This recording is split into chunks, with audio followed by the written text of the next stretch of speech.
আলহামদুলিল্লাহ আসসালাতু ওয়াসসালামু আলা সাইয়্যিদিল মুরসালিন আম্মা বা'দু ফাআউযু বিল্লাহি মিনাশ শাইতানির রাজীম বিসমিল্লাহির রহমানির রহিম ওয়া নুনাজ্জিলু মিনাল কুরআনি মা হুয়া শিফাউন ওয়া রাহমাতুল লিল মুমিনিন।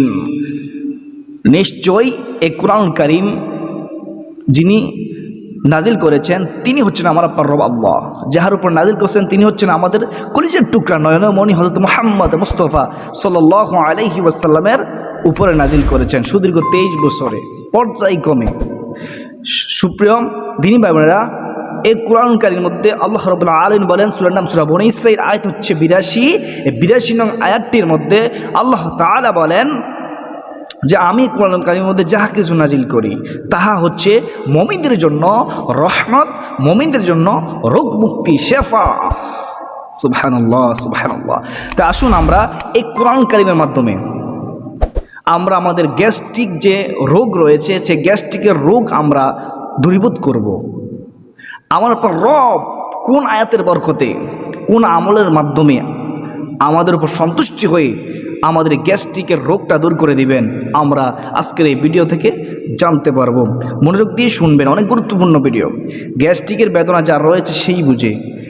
ডাক্তারের কাছে গেলে ডাক্তাররা বলে এই গ্যাস্ট্রিকের ট্যাবলেটটা সব সময় চলবে। আপনি অনাবধ গ্যাস্ট্রিক ট্যাবলেট খাচ্ছেন, এটা সাইড এফেক্ট রয়েছে।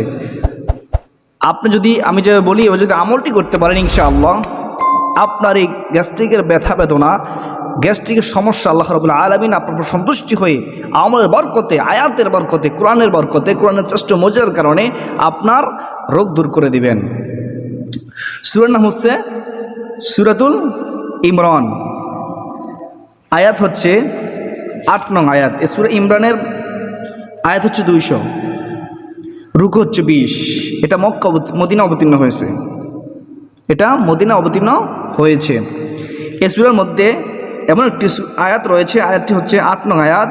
এই আয়াতটি যদি আপনি তেলাওয়াত করেন বিশ্বাসের সাথে, ইকিনের সাথে যে আল্লাহ তো বলেছেন কোরআন হচ্ছে আমাদের জন্য শেফা, কোরআনের প্রত্যেকটা আয়াত আমাদের জন্য রোগ মুক্তি, তাহলে যদি বিশ্বাসের সাথে আমলটি করতে পারেন, আয়াতটি হচ্ছে রব্বানা লা তুযিগ কুলুবানা বা'দা ইয হাদাইতানা ওয়া হাব লানা মিন লাদুনকা রাহমাহ ইন্নাকা আনতাল ওয়াহ্হাব। এটা হচ্ছে আয়াত, এই বরকতপূর্ণ আয়াত। কীভাবে আমল করবেন? আপনি প্রত্যেক দিন ফজর নামাজের পর আপনি একটা পানির গ্লাস হাতে নেবেন, নেওয়ার পরে কয়েকবার আস্তাগফিরুল্লাহ পড়বেন, কয়েকবার দুরূদ শরীফ পড়বেন, তারপর আপনি বরকতপূর্ণ আয়াতটা আপনি তেলাওয়াত করবেন। কিভাবে? আপনি 21 বার পাঠ করবেন।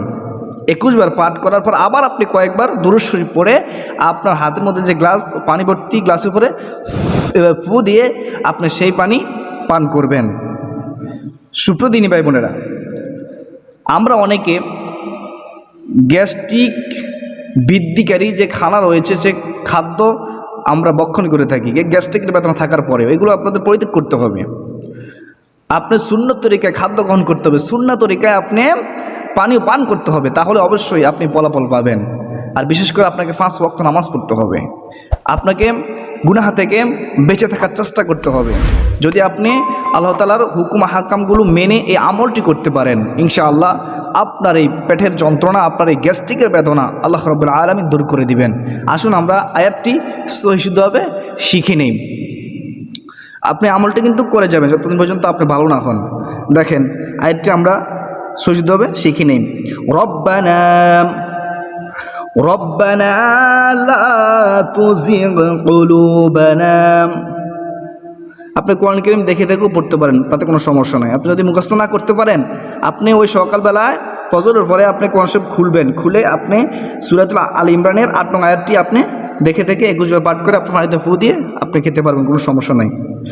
তারপরও মুখস্থ করে পড়লে ভালো হয়। দেখেন রব্বানা লা তুযিগ কুলুবানা লা তুযিগ কুলুবানা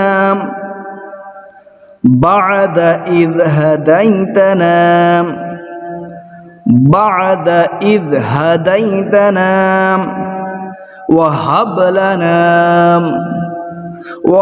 لنا من لدنك رحمة إنك أنت الوهاب إنك أنت الوهاب إنك أنت الوهاب আল্লাহু আকবার। এই আয়াতটি আমি যে বললাম এবার আমল করবেন। আপনার সুবিধার্থে আবার আমি বলতেছি, রিপিট করতেছি, আপনি প্রত্যেক ফজর নামাজের পরে আপনি আয়াতটি পড়ার পূর্বে কয়েকবার দুরূদ শরীফ পড়বেন, অথবা কয়েকবার আস্তাগফিরুল্লাহ পড়ে তারপরে কয়েকবার দুরূদ শরীফ পড়বেন। পরে এই আয়াতটি আপনি গুলোর পরে আবার কয়েকবার দুরূদ শরীফ পড়ে আপনি পানিতে ফু দিয়ে এভাবে পানি পান করতে থাকবেন যতদিন পর্যন্ত আপনার এই গ্যাস্ট্রিকের বেদনা দূর না হয়। তবে আপনার গুনাহ পরিত্যাগ করতে হবে, 5 ওয়াক্ত নামাজ পড়তে হবে, মা বাবা থাকলে মা বাবার খেদমত করতে হবে, হারাম হালাল মেনে বুঝে আপনাকে চলতে হবে, হারাম থেকে আপনি বেঁচে থাকার চেষ্টা করবেন। আল্লাহ তাআলা আমাদের সকলকে আমল করার তৌফিক দান করুক, আমাদের এই কঠিন রোগ আল্লাহ তাআলা দূরীভূত করে দিক। আল্লাহ তাআলা আমাদের সকলকে আল্লাহ তাআলা খাঁটি